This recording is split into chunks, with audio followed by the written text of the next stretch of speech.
You walk into your local grocery store on an ordinary Tuesday afternoon, and the fluorescent lights hum overhead like they always do, casting that familiar pale glow across aisles stacked 20 feet high with 40,000 different products, everything from organic quinoa to imported olive oil arranged in perfect geometric precision that makes you believe abundance is permanent and scarcity is something that only happened to your grandparents during the Great Depression, or maybe to people in faraway countries you see on the evening news, but never to you, never here, never in America, where the average supermarket holds enough food to feed a small city for maybe 3 days, if nobody panics and buys more than usual. I have spent 30 years studying economic collapse patterns, supply chain vulnerabilities, and human behavior during crisis situations. And I can tell you with absolute certainty that everything you see in that grocery store right now, all that abundance you take for granted every single day, could vanish completely within 8 hours of a crisis announcement. And most Americans have no idea they are living 72 hours away from empty shelves because our entire food distribution system runs on a principle called just-in-time inventory management that was designed by business consultants in the 1980s to maximize corporate profits by eliminating the costly warehouses our grandparents' generation considered essential for national security. The system works beautifully when everything goes according to plan, when trucks arrive on schedule, and factories operate without interruption, and consumers buy predictable amounts of predictable products. But the moment something disrupts that delicate choreography, the moment fear enters the equation and people start buying more than usual, the entire system collapses with shocking speed because there is no backup, no safety net, no strategic reserve of anything. Please keep watching until the very end of this presentation because understanding how quickly your access to essential supplies can disappear during economic collapse is information that could determine whether your family has water to drink and food to eat when crisis strikes. And I would like to know where you are watching from today. So please leave a comment with your city and country so we can see how far this critical preparedness information is reaching across America and around the world. What happened during the COVID-19 pandemic was not an anomaly or a once-in-a-lifetime event, but rather a preview of what occurs every single time there is a major disruption to normal life, whether that disruption comes from a disease outbreak or a hurricane, or an economic crisis or a cyber attack on critical infrastructure. And the patterns are so consistent across different types of emergencies that we can actually predict with remarkable accuracy which items will vanish first and in what order they will disappear from store shelves. When the World Health Organization declared COVID-19 a pandemic in March 2020, grocery stores across America went from fully stocked to stripped bare in less than 6 hours in most major metropolitan areas. And it was not because there was an actual shortage of food or supplies in the country, but because the perception of potential scarcity triggered what psychologists call panic buying behavior, which is really just a scientific term for the perfectly rational human instinct to secure resources for your family when you perceive that those resources might become unavailable. The research published in leading medical journals examining panic buying psychology has identified 4 primary drivers of this behavior, and understanding these drivers is essential because they explain why seemingly rational people will wait in line for 3 hours to buy toilet paper or get into physical altercations over bottled water during emergencies. The first driver is perceived threat, which means that when people believe a crisis poses a significant danger to their well-being or survival, they immediately begin calculating what resources they will need to weather that threat. And this calculation happens almost instantaneously at a subconscious level before rational thought can moderate the response. During COVID-19, the perceived threat was not just the virus itself, but the cascading consequences of potential lockdowns, supply chain disruptions, and social breakdown that might follow. And this perception was amplified by 24-hour news coverage showing images of empty shelves in other cities or other countries, which created what economists call an information cascade, where everyone assumes that if other people are panic buying, then those other people must know something they do not. The second psychological driver is fear of the unknown, which activates our most primitive survival instincts because human beings are hardwired through millions of years of evolution to respond to uncertainty with preparation and resource accumulation, the same way our ancestors stockpiled food before winter or stored water before drought. When you do not know how long a crisis will last or how severe it will become or whether the government will be able to maintain order and supply chains, your brain defaults to worst-case scenario planning because the cost of over-preparing is relatively small compared to the catastrophic cost of under-preparing. And this is why you saw people buying 6-month supplies of canned goods for a pandemic that government officials said would be over in a few weeks. The third driver is coping behavior. And this is particularly important in American culture because Americans have what cross-cultural psychologists call an internal locus of control, which means we believe strongly in our ability to influence outcomes through our own actions rather than passively accepting whatever fate brings us. When crisis strikes and you feel powerless against forces beyond your control like a global pandemic or economic collapse, the act of going to the store and filling your cart with supplies gives you back a sense of agency and control. It transforms you from a helpless victim into an active protagonist who is doing something concrete to protect your family. And this psychological benefit is so powerful that people will engage in panic buying even when they rationally understand that they are buying more than they need. The fourth driver is social influence, which explains why panic buying spreads exponentially once it starts, because human beings are social animals who take cues from the behavior of others in our community. And when you see your neighbors loading shopping carts full of water and canned goods, your brain interprets this as evidence that there is a real threat you might have underestimated, which triggers your own panic buying response, which then triggers panic buying in other people who see you, creating a self-reinforcing cycle that can empty store shelves in hours even when there is no actual shortage in the supply chain. The just-in-time inventory system that dominates American retail today was developed by Japanese automotive manufacturers in the 1970s and was enthusiastically adopted by American corporations in the 1980s because it promised massive cost savings by eliminating the need for expensive warehouse space and reducing the amount of capital tied up in inventory sitting on shelves. Under the old system that our grandparents knew, stores and warehouses maintained what was called safety stock, which meant keeping several weeks or months' worth of products on hand to buffer against unexpected surges in demand or disruptions in supply. But safety stock costs money to store and manage, and sometimes products would expire before they could be sold, which corporations viewed as inefficiency that hurt their profit margins. The just-in-time philosophy said we could use computer systems and modern logistics to coordinate supply chains so precisely that products would arrive at stores exactly when customers wanted to buy them, no sooner and no later, with minimal inventory sitting in warehouses or backrooms. And for several decades, this system worked remarkably well, delivering lower prices to consumers and higher profits to shareholders while hiding the catastrophic vulnerability it created. The vulnerability is simple to understand once you see it, which is that just-in-time systems have no redundancy and no resilience. So a supply chain disruption that would have been a minor inconvenience under the old system with safety stock becomes a catastrophic shortage under just-in-time because there is no buffer. When a factory closes, or a truck does not arrive or demand spikes unexpectedly, stores run out of products immediately because they only had enough inventory for maybe 2 or 3 days of normal sales. And this is exactly what happened during COVID-19, when consumer demand for certain products increased by 75%, almost overnight, while simultaneous disruptions hit factories and distribution centers. The Federal Trade Commission conducted a comprehensive investigation into grocery supply chain failures during the pandemic and found that large retailers like Walmart actually tightened their delivery requirements on suppliers during the crisis, threatening fines if suppliers could not meet strict delivery schedules, even though everyone knew the supply chains were breaking down.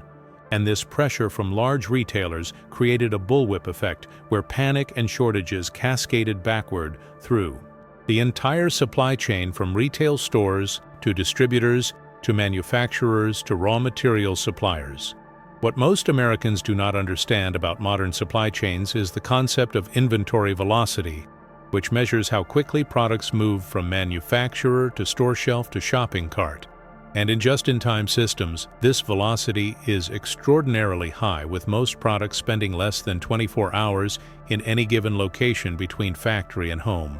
This high velocity is what creates the illusion of abundance in grocery stores, because even though the store might only have 200 bottles of water on the shelf at any given moment, the supply chain delivers new bottles so frequently that the shelf never empties under normal circumstances. But the moment demand increases or supply decreases even slightly, those 200 bottles sell out in minutes, and there is nothing behind them to refill the shelf, because the entire system operates on the assumption that tomorrow will be exactly like yesterday. During the first wave of COVID-19 panic buying in March 2020, grocery stores across America experienced demand increases ranging from 50% to 300% depending on the product category. And this surge in demand hit a supply chain that was already operating at close to maximum capacity with no spare inventory anywhere in the system, which meant that when the first wave of panic buyers emptied the shelves, those shelves stayed empty for days or weeks because suppliers simply could not ramp up production and distribution fast enough to meet the new demand level. The research examining food retail supply chain resilience during COVID-19 found that surges in customer demand had the highest impact on supply chain collapse, even greater than factory closures or transportation disruptions, because the just-in-time system was designed to handle predictable demand patterns and had no mechanism to absorb sudden spikes in purchasing. When crisis strikes and people perceive potential scarcity, they do not just buy slightly more than usual, they buy multiples of their normal consumption. Someone who usually keeps 1 bottle of hand sanitizer in their home might buy 10 bottles during a crisis. And when millions of people make similar calculations simultaneously, the result is that demand increases by orders of magnitude, while supply remains constant or even decreases if the crisis is disrupting production or distribution. The 8-hour window between crisis announcement and complete shelf depletion is not theoretical speculation, but documented historical pattern. And understanding which specific items vanish in which order gives you the knowledge to prepare before everyone else realizes what is happening, which transforms you from reactive victim to proactive survivor in situations where minutes and hours determine whether your family has access to essential resources or stands in empty aisles wondering what happened. The first item category to disappear is water and water purification systems, and this happens with such speed and completeness that in most crisis situations bottled water shelves are completely empty within 2 to 4 hours of the triggering event, because human biology is unforgiving about hydration, and everyone instinctively knows that clean drinking water is the absolute foundation of survival, since you can live weeks without food, but only 3 days without water. During Hurricane Katrina in 2005, bottled water disappeared from New Orleans area stores within 90 minutes of the mayor's evacuation order, and during the Flint, Michigan water crisis in 2016, stores were stripped of bottled water within hours of the contamination announcement. And during COVID-19, the pattern repeated in city after city, as water aisles that had been fully stocked at opening time were bare shelves by mid-morning. What makes water particularly vulnerable to panic buying is the combination of absolute necessity and physical bulk, because water is heavy and takes up significant space, which means stores cannot stock large quantities. Even under normal circumstances, the average grocery store might have 500 to 1,000 bottles of water on display, which sounds like a lot until you realize that represents maybe 200 customers buying their normal amount. And when crisis hits and customers start buying cases instead of single bottles, those 500 bottles vanish in minutes. The research on emergency preparedness consistently emphasizes storing at least 1 gallon of water per person per day for a minimum of 3 to 7 days, which means a family of 4 needs between 12 and 28 gallons of stored water. But most American households keep essentially 0 stored water beyond what happens to be in their refrigerator at any given moment. So when crisis strikes, everyone rushes to the store simultaneously to acquire what they should have been storing. Gradually, water purification systems including portable filters, purification tablets, and larger filtration units disappear almost as quickly as bottled water, because people who arrive at empty water aisles immediately pivot to alternative water sourcing strategies. The second item category that vanishes within 4 to 6 hours is shelf-stable protein sources, and this category includes canned meats like tuna and chicken, dried and canned beans, peanut butter, and other concentrated protein foods that provide essential nutrition without refrigeration. Protein disappears quickly because after securing water, your body's next fundamental need is caloric fuel, and particularly protein, which provides sustained energy and essential amino acids for maintaining muscle and immune function during high-stress situations. During COVID-19 panic buying waves, canned beans became one of the top 5 fastest disappearing items nationwide because they represent optimal survival food. A single can of beans provides significant protein and calories, requires no cooking or refrigeration, costs less than $2, and has a shelf life measured in years, which makes it the rational choice for anyone trying to maximize food security per dollar spent. The canned goods category as a whole becomes rapidly depleted during crisis situations, with canned soups, vegetables, fruits, and prepared meals disappearing within 8 to 12 hours, as people who initially focused on just water and protein return to stores to add variety and vegetables to their emergency food supplies. The aluminum shortage of 2021 created cascading canned food shortages that demonstrated how vulnerable this supply chain is to disruption. And during that shortage, grocery stores frequently had entire sections of empty shelves where canned goods normally sat because manufacturers simply could not produce cans fast enough to meet demand. The third category that experiences rapid depletion is fuel and energy sources, and this includes gasoline, which often sells out within 6 to 8 hours as people rush to fill their vehicle tanks and portable gas containers, propane cylinders which disappear from hardware stores and home improvement centers as people prepare for cooking and heating without electricity, and generators which become completely unavailable within hours of a crisis announcement as those who can afford them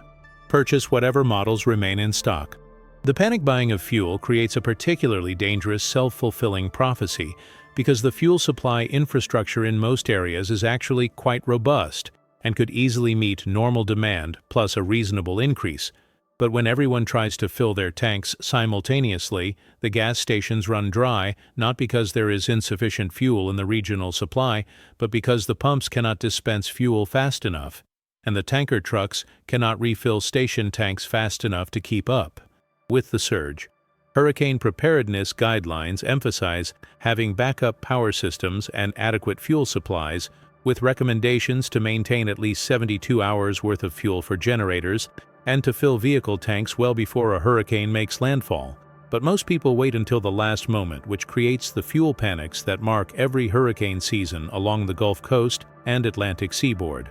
The telecommunications industry learned during Hurricane Maria in 2017 that fuel logistics are more critical than equipment because 95% of Puerto Rico's cell towers went offline, not because the towers were damaged, but because they ran out of fuel for their backup generators, and fuel trucks could not reach them to refill the tanks, and the companies that had pre-registered for federal disaster fuel priority programs restored service within days, while companies without such arrangements stayed offline for weeks. If this information is valuable to you, please take a moment to like this video, subscribe to the channel, and activate the notification bell so you receive future preparedness content that could be critically important for your family's security. And please comment below with your city and country so we can see where our community of prepared citizens is located around the world. The fourth category to vanish is toilet paper and hygiene products, and the COVID-19 toilet paper panic of March 2020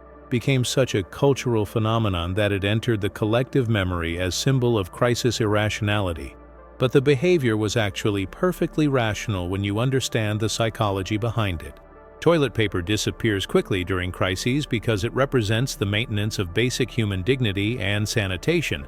and people instinctively recognize that running out of toilet paper during a prolonged crisis would be deeply uncomfortable and potentially unsanitary. Plus, toilet paper takes up enormous shelf space relative to its value, which means stores carry limited inventory and cannot quickly restock once shelves empty. The broader hygiene category, including paper towels, feminine hygiene products, soap, hand sanitizer, cleaning supplies, and personal care items, experiences similar rapid depletion, because maintaining cleanliness becomes both practically and psychologically important during crisis situations. The hand sanitizer shortage during COVID-19 became so severe that distilleries and other alcohol producers pivoted to manufacturing hand sanitizer,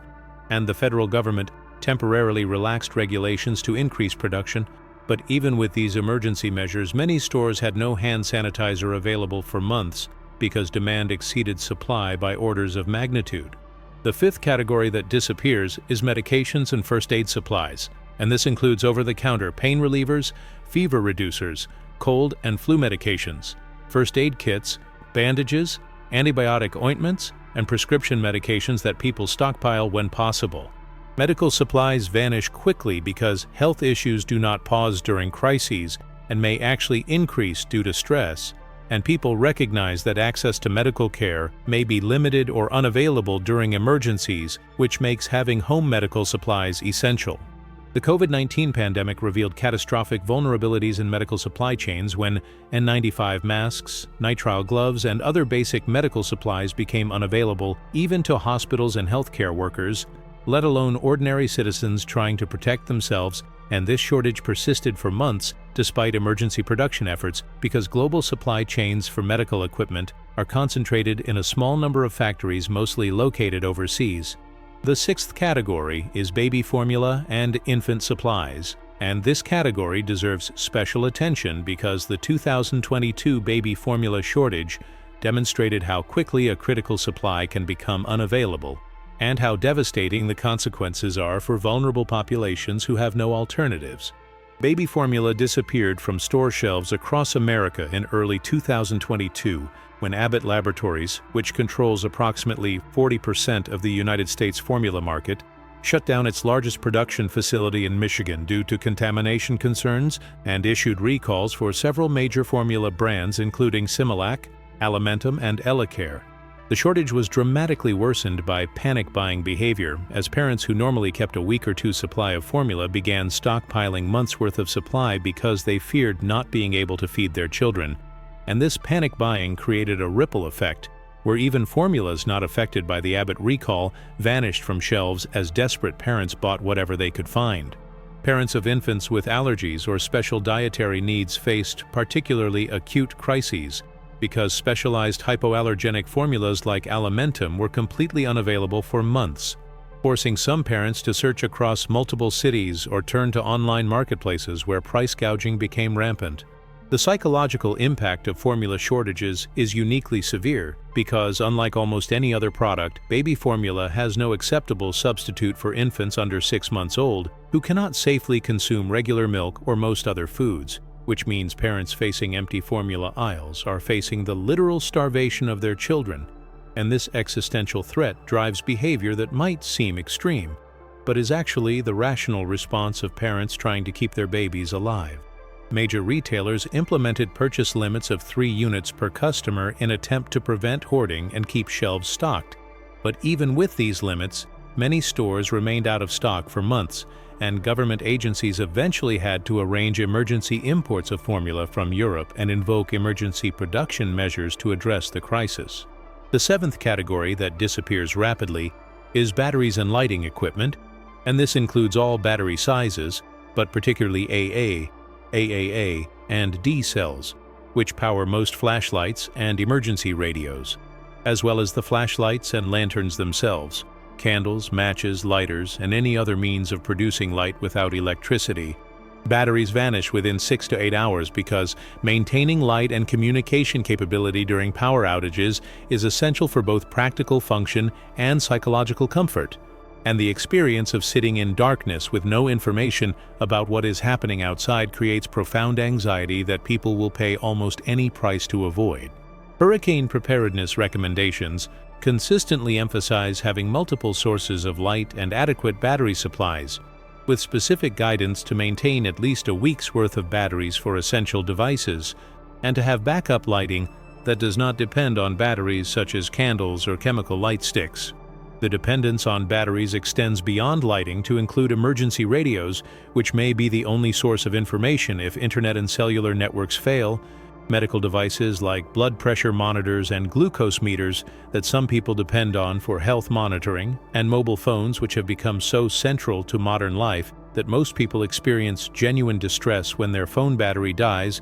and they cannot recharge. The eighth and final category in our analysis is canned fruits, vegetables, and ready-to-eat meals. And while this category takes slightly longer to deplete than the previous 7, usually 8 to 12 hours, it still vanishes with remarkable speed as people who secured water and protein return to stores to add nutritional variety and vegetables to their emergency food supplies. Canned vegetables and fruits provide essential vitamins and minerals that pure protein sources lack, and people instinctively understand that maintaining reasonably balanced nutrition, even during crisis situations, helps preserve health and immune function. Ready-to-eat meals, including canned soups, chili, stew, and similar complete meals in a can, become particularly popular because they require minimal preparation and provide psychological comfort through familiar tastes during stressful situations. The coffee category deserves mention because it consistently appears on lists of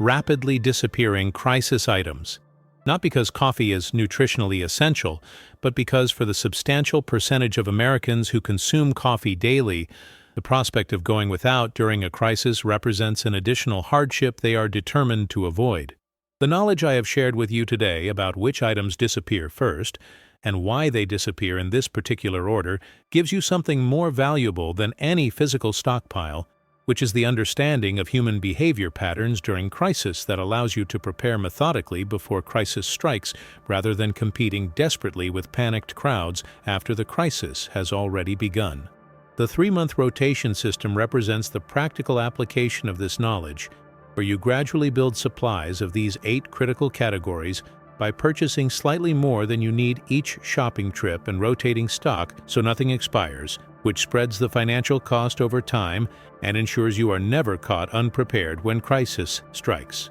The distinction between responsible preparedness and exploitative hoarding is both ethical and practical, because a household that maintains 3 months of supplies for their own use is practicing reasonable self-reliance that reduces strain on emergency systems, while someone who buys a year's supply of formula they do not need or purchases products for resale at inflated prices during crisis is engaging in behavior that harms the community. Preparedness is ultimately about regaining control and reducing fear, because when you know you have water to drink and food to eat and the basic necessities to maintain your family's health and dignity through a crisis, you can make rational decisions and extend help to neighbors who were less prepared rather than joining the desperate crowds fighting over the last few items on empty shelves.